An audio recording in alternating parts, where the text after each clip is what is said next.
Este fin de semana se llevó a cabo otra conmemoración de, pues, el Día de la Constitución Política de los Estados Unidos Mexicanos, un evento verdaderamente interesante.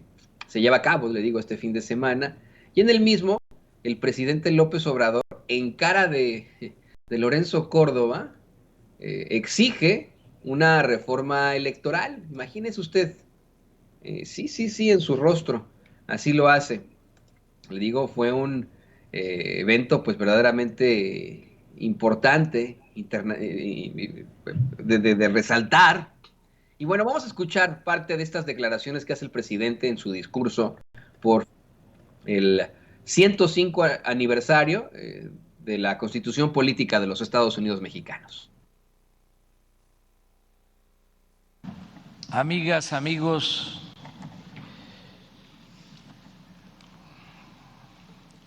ciudadano gobernador de Querétaro, Mauricio Curi,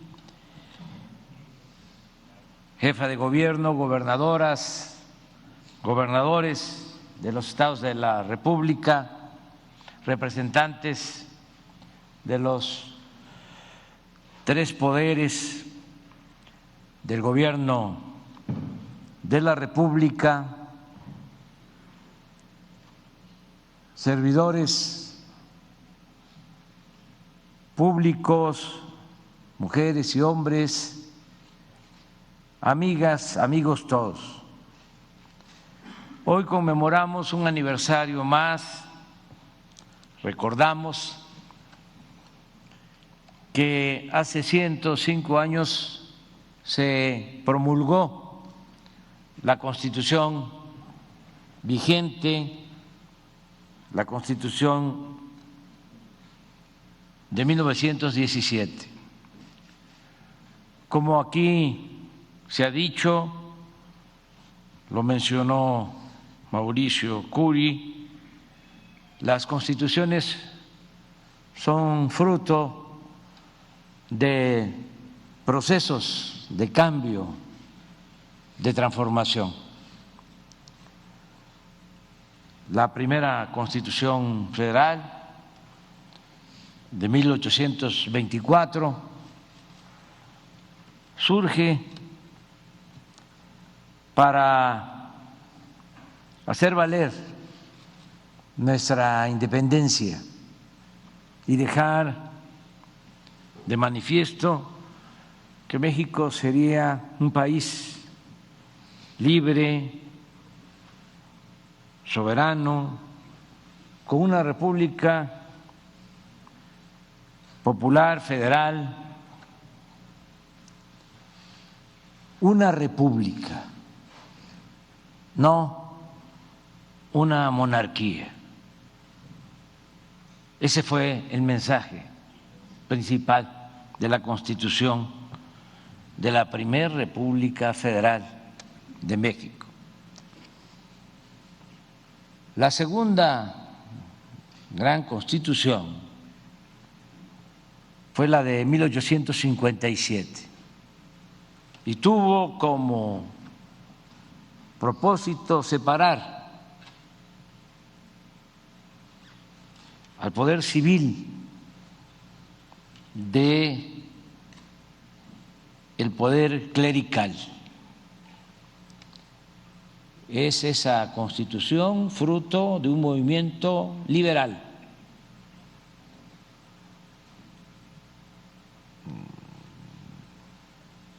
Lamentablemente de una confrontación armada, de la guerra de reforma.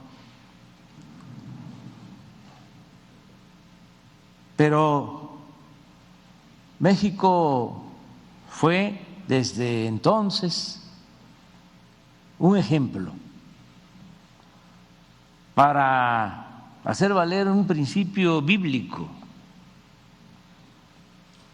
según el cual a Dios lo que es de Dios y al César lo que es del César. Luego ya sabemos, se quiso imponer de nuevo el colonialismo y aquí, precisamente en Querétaro, quedó reconfirmada nuestra soberanía. Aquí, con un acto histórico que todos conocemos,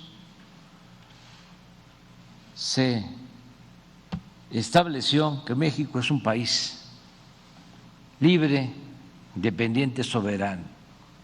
Se conquistó, se volvió a alcanzar, se logró la segunda independencia de México. El tercer movimiento popular fue el que dio origen a la Constitución que hoy recordamos, la de 1917. Esa Constitución es también fruto de un gran movimiento. Aquí se mencionaba por la violencia, por las epidemias, por el hambre. Perdieron la vida en la revolución 1 millón de mexicanos. Pero no fue en vano, porque en esa Constitución del 17 quedaron plasmados los anhelos de un pueblo que se sacudió la dictadura porfirista, para decirlo amablemente, pero en realidad el movimiento revolucionario significó acabar con la esclavitud que existía en ese entonces. Todos hemos escuchado que con la independencia se proclamó la abolición de la esclavitud, pero en realidad durante todo el siglo XIX siguió prevaleciendo la esclavitud en nuestro país. Es hasta 1914 que empieza a abolirse las leyes que permitían el peonaje en las haciendas de México. Entonces, la Constitución recoge eso, es abolir la esclavitud, que no haya peones acasillados. La revolución se lleva a cabo por el acaparamiento que había del territorio, de latifundios, tanto de mexicanos como de extranjeros. El porfiriato, y eso no hay que olvidarlo, un hacendado podía ser dueño, y lo era, de la mitad de un estado. Por eso se hablaba de que Terrazas no era de Chihuahua, sino Chihuahua era de Terrazas. Y dominaban los hacendados. Por eso fue el movimiento zapatista, porque los dueños de la hacienda del hospital cada vez invadían más las tierras comunales de Anenecuilco, de Morelos. Una vez escribieron los dirigentes de Anenecuilco al gobernador que estaba impuesto por los hacendados, pidiéndole que interviniera porque les estaban invadiendo sus tierras. La respuesta del hacendado, porque la carta se la envió el gobernador. La respuesta fue: dígale a los de Anenecuilco que si quieren sembrar, que lo hagan en macetas. Así surge el movimiento zapatista. Lo mismo en el caso de las grandes injusticias por las condiciones de opresión a los obreros. No olvidar el porqué de la huelga de Cananea, el porqué de la huelga de Río Blanco. Entonces, todo eso se recoge en la Constitución del 17. Se establece en el artículo 27 el derecho de los campesinos a la tierra. Se restituyen las tierras comunales que habían sido invadidas durante el Porfiriato. Así surge la propiedad social y eso se establece en el artículo 27. Y hay algo extraordinario.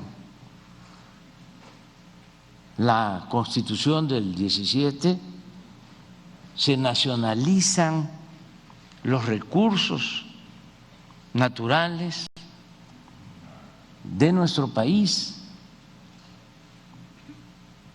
en especial el petróleo, que estaba en manos de empresas extranjeras, porque se consideraba igual que como en los países extranjeros, en la legislación en especial anglosajona, de que el dueño de la tierra era también el dueño del subsuelo. Y como en el Porfiriato se les permitió a los extranjeros constituir grandes latifundios, sobre todo en las costas del Golfo de México, eran también los dueños, se sentían los dueños de los recursos del subsuelo. La Constitución del 17, en el artículo 27, se establece el dominio de la nación sobre los bienes del subsuelo. Aquí en Querétaro, los legisladores revolucionarios dejaron el tema hasta el final, porque alrededor habían agentes de las compañías extranjeras y de los gobiernos de otros países pendientes de la decisión que se iba a tomar aquí. Casi no se dio tiempo, pero eso es importante recordar a Venustiano Carranza y a los legisladores. Y se presenta la iniciativa al Pleno para que los recursos de la nación, los recursos del subsuelo fuesen de la nación, y se aprueba. Y ya no hay tiempo. Y empiezan los telegramas al extranjero de lo que había sucedido. Eran tantos los intereses que tuvieron que pasar pues más de 2 décadas, del 17 al 38, para que pudiese llevarse a la práctica, para que dejara de ser letra muerta el artículo 27 en materia de petróleo, porque ni siquiera se permitía hacer la ley reglamentaria. Por eso fue también una decisión patriota del general Cárdenas en 1938 para expropiar el petróleo. Todo esto es lo que recordamos el día de hoy,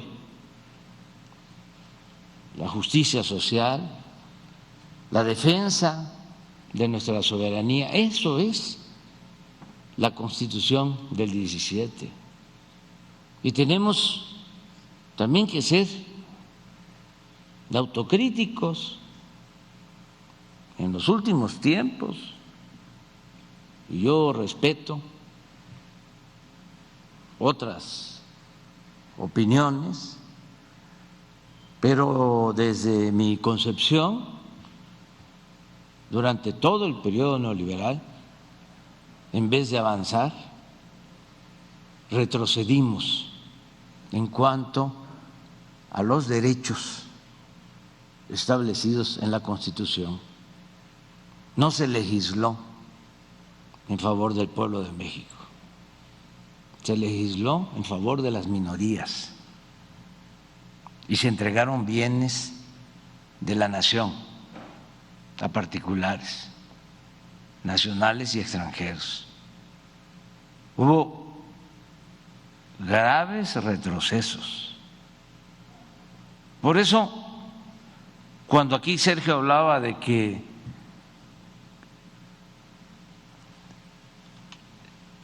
se hacía necesaria después de nuestro triunfo